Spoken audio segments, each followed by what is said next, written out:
And what he's wanting to do is to reconstruct how the theory of how states actually work to fit his new theory, uniform theory of power, as always just necessitating ordinary causation.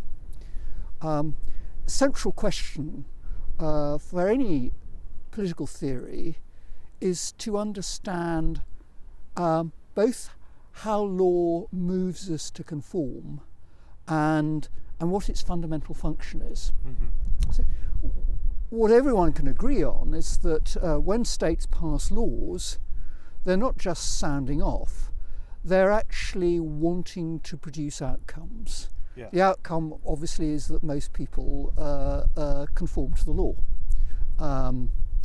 And that means there's going to be some process involving power from the making of legislation to people doing what the law says. And for Hobbes, it had to just be ordinary causation. What he was facing is a set of opponents, an earlier political theory that didn't think it was ordinary causation at all. They thought that when laws are passed, they actually move us with the force of reason, this force we were talking about earlier. And that was because they thought that we need legal authority, the authority of the state, not somehow to take us out of some state of potential conflict, but to give us an understanding of something we would not otherwise have understood, which is an understanding of the good for a complete human community. So if you're Suarez, or I think Aquinas actually, or Bellarmine, or anyone like that, they think that as individuals, we have an understanding of our own and other people's interests at a private level. Yes. Even the fall hasn't taken that away. So I can understand if you would benefit from having something, or if I would benefit from it, or whether some third party might need food or whatever. So we can understand people's interests. We can understand it from a not purely self-interested point of view, but still we've been understanding everything at a private level.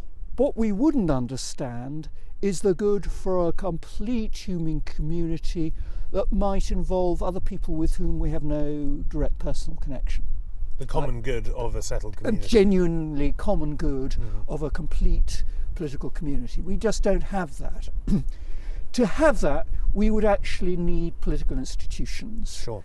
To extend our understanding of reason to include people not personally connected to us. And that's fundamentally the function of the state for this scholastic tradition.